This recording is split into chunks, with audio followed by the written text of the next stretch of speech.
No, they don't take the credit card. They don't take credit cards. Is what I thought.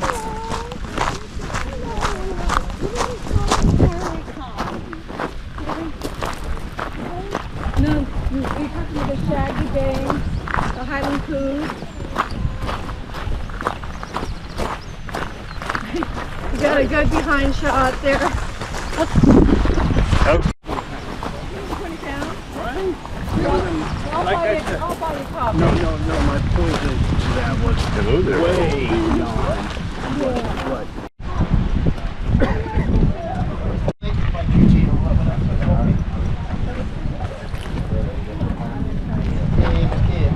Hands up in the school's nest.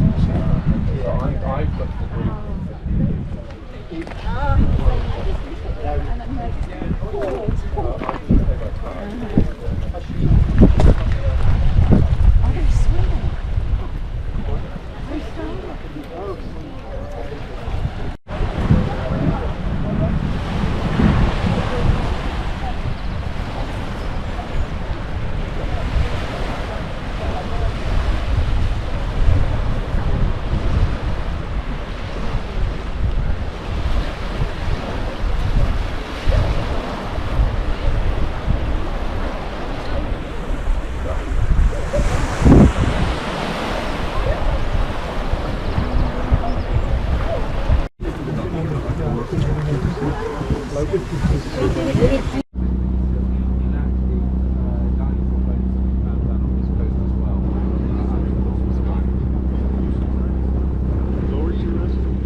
Well, it's middle at the end. It stretches up. It's quite a sequence. So it's at the very far end. Here it's still lower.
Was a mighty warrior from the northern part of Ireland known as Ulster.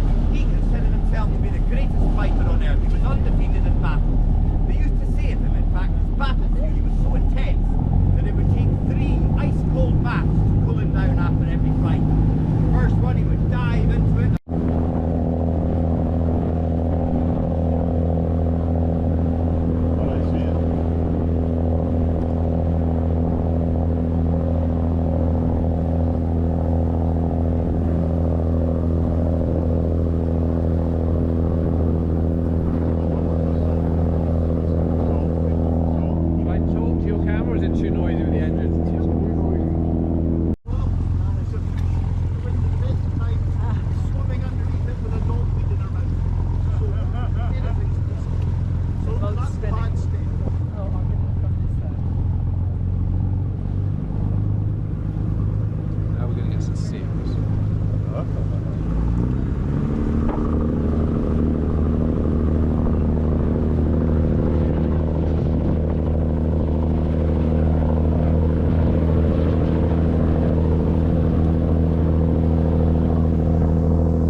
common seals, otherwise known as harbour seals, and we have a population of over 150 animals in the area. And as you can see, they really do live a charmed life. No natural predators, plentiful supply of food. After they consume a belly full of fish, they haul themselves ashore to digest. Dare I say, the perfect middle-aged gentleman's lifestyle. Yes. If you come back in a couple of weeks' time,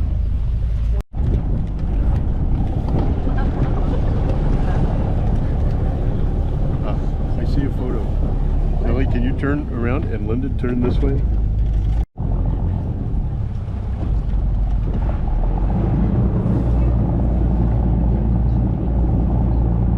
I think we have to jump up onto a rock.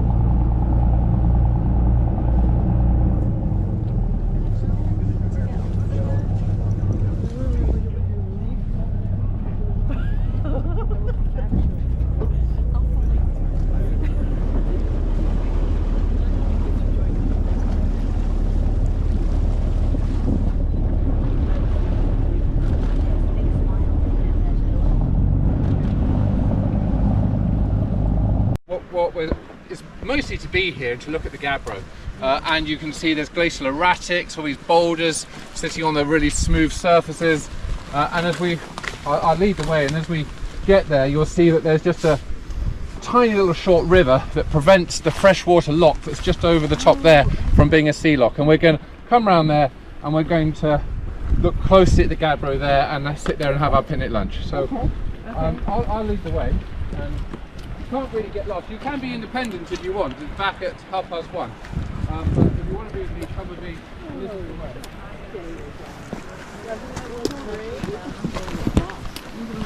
is the way.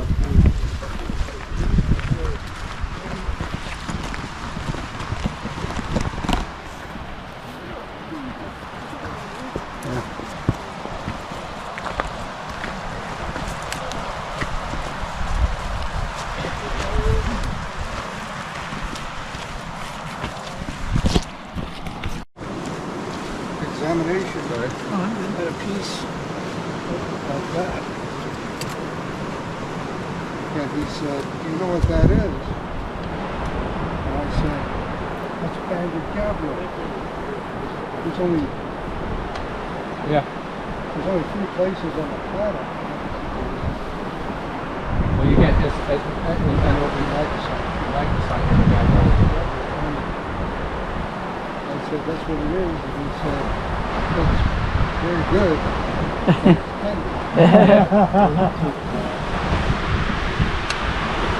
So yeah, I'm pleased with, and that's the breaking down from the olivine breaking down. Okay. What's from the olivine breaking down? Look at the shadows. Oh, really? It's a magnesium mineral, yeah. Magnesia. Interesting, but it forms veins.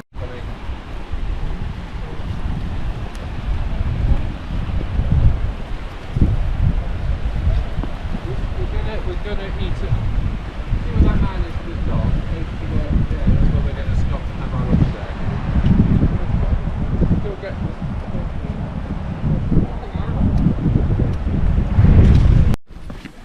but it's just, well, I'll let you not make a quick answer. I'll let you ponder on it.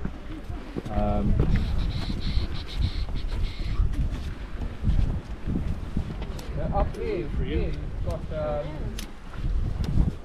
quite interesting thing here. Anyway, everyone, this is lunch here.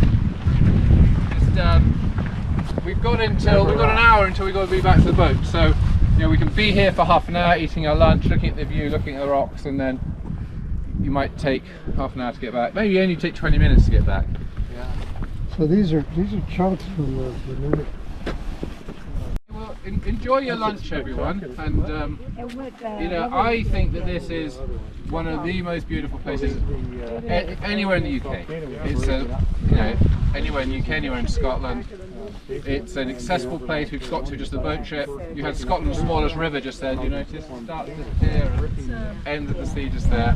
But Here we are at Loch Carrusk in the stunning Black Coolins on the Isle of Skye, and all the rock all around us is made from gabbro. This rock is actually the magma chamber of an ancient volcano. Well, not that ancient, actually relatively recent in geological time, just 55 million years old, but this rock would have formed 30 kilometers beneath the surface of the earth, but when erosion has taken away material above it, it's risen up, and then ice age glaciation has carved out all the stunning mountains we see around us. It's carved out this beautiful valley here that's filled with this freshwater Loch Carrusk, and there's just a little band of rock here preventing the sea from flooding in, and this being a sea loch. But when we were looking closely at the gabbro, we can see there's all sorts of inclusions within it which have been brought up from the rock below and are now entrained in the magma chamber.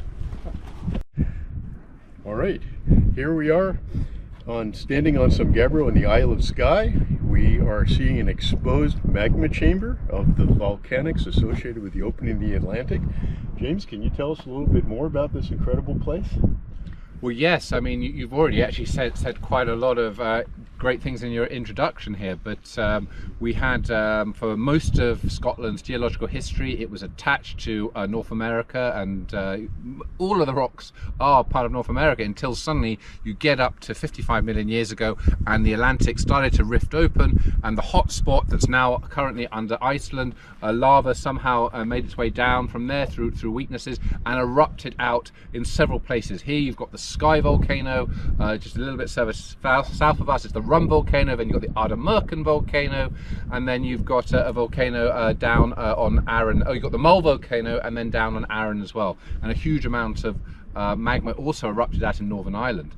So but this exact place here, it's I believe it's probably the most beautiful place anywhere in Scotland, anywhere in the UK, and it's not just that the rocks are made from the magma chamber. These rocks actually solidified 30 kilometers below the crust. They were feeding this big volcano, and erosion has revealed them. But what is so spectacular here is the landscape. The landscape has been carved out by ice. There's been a glacier that's flowed all the way down here.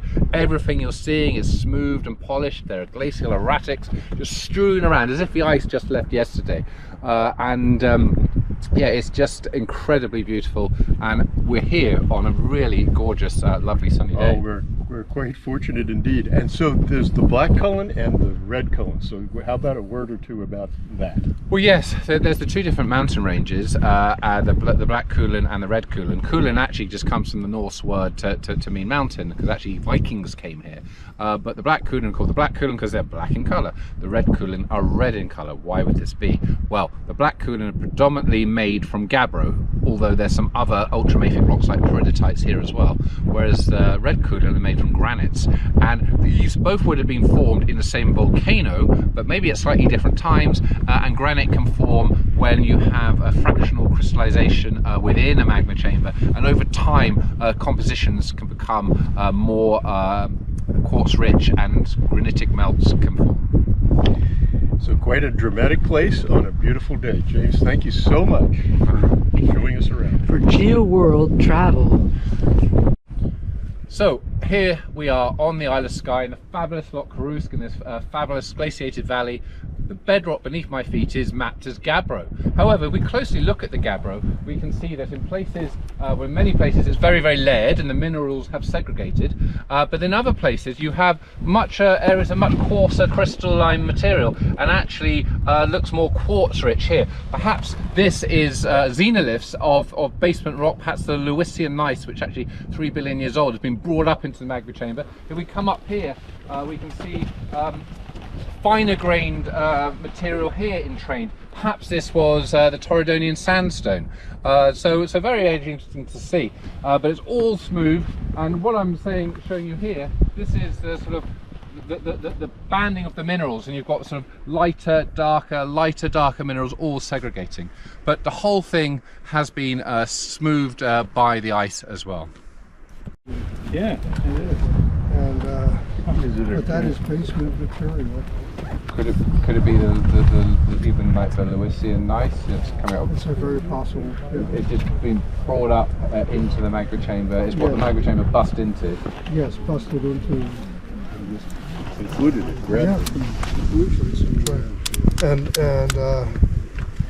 you can see, you see the cooling water, right? Yeah, That's an erratic. it's definitely. Yeah, there you go. But it's So- local. Sometimes the erratics are from far away, like they don't belong. Okay. Well, I'm hungry. Yeah, I'm going to sit on a rock.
A couple of things out here.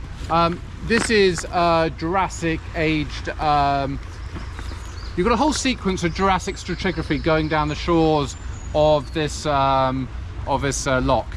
It's all a little older than where the dinosaur remains are, until you get right to the far back of the loch, and then it gets to the age of the dinosaur beds, and some dinosaur bones have actually been found. But this is kind of, you know, ranging from the early Jurassic to the mid-Jurassic. So this is kind of, you know, the later part of the early Jurassic, and the stratigraphy goes down and it properly gets to the dinosaur bed. So this is a different age to what was either in Broadford or at the dinosaurs. It's sort of in between. But you can see you've got this sort of pale colour to it. You can see that there is a dike running up here, and it meets, and two dikes come up together and they meet. And then in this cliff where this lady sat, and we're going to go and have a look there, you can see this honeycomb weathering.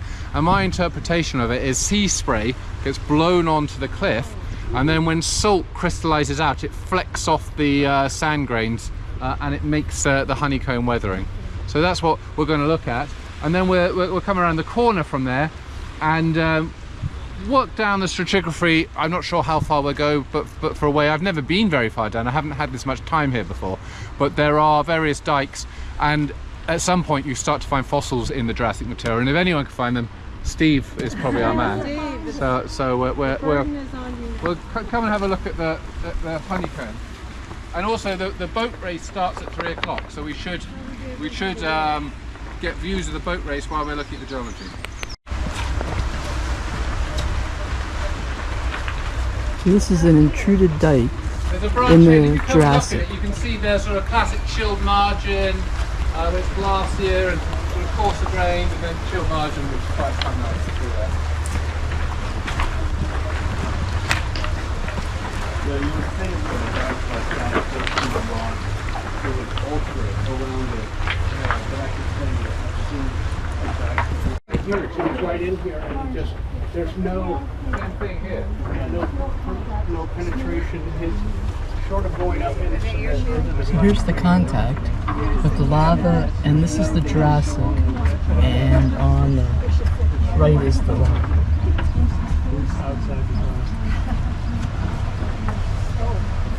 outside the It's in the amethyst.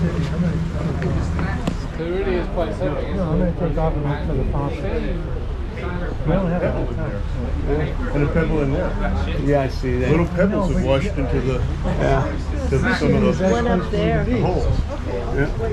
Okay.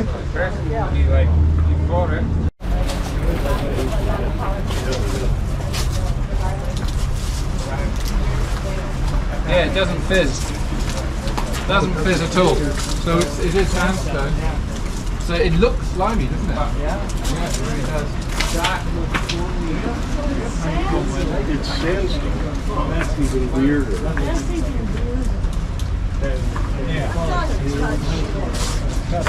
It's just some sort of really intense weathering that's happening. That's really big. Well, what is happening is it's on a cliff overhang, so if the water's just drifting down, it makes it look like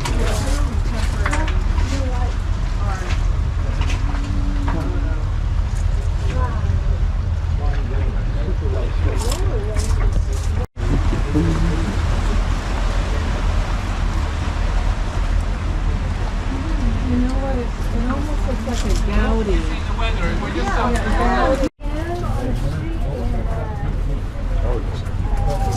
sure that guy, which is an interesting. How does that happen?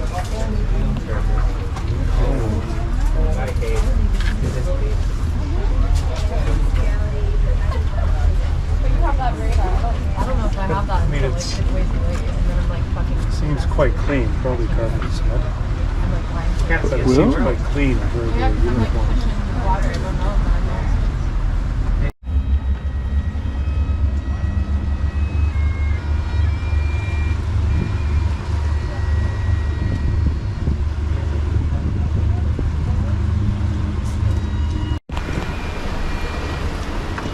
We're suggesting people who don't want to carry packs just leave them in a pile here.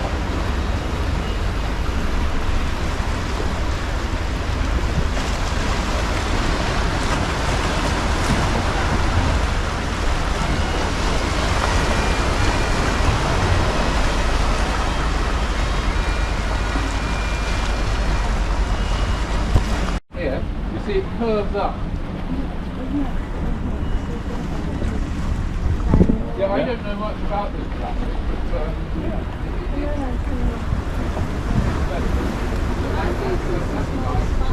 Okay. the whole series of dikes has come along. So we're looking at dikes intruded into the Jurassic.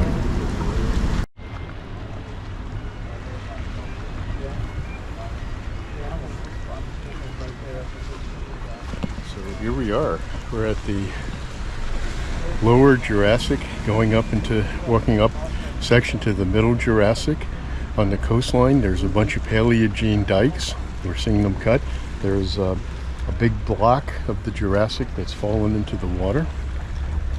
And we're here on a beautiful sunny day, and they're going to have a regatta here in just a few moments off the Isle of Skye. What did you think? No, I think it's probably marine. They call it a poker. Just crossbedding, marine Crossbedding. Sorry? Just marine crossbedding. Well, yeah, I think they're in the shell. I mean, that's only because they say there's fossils in there too. More evidence. And So also there's a lot very of small structures. scale. There's a lot of structures. Not to say you can't get small scale in the environment, but to stand back and look at the overall bedding, it's very But plain. then there's an area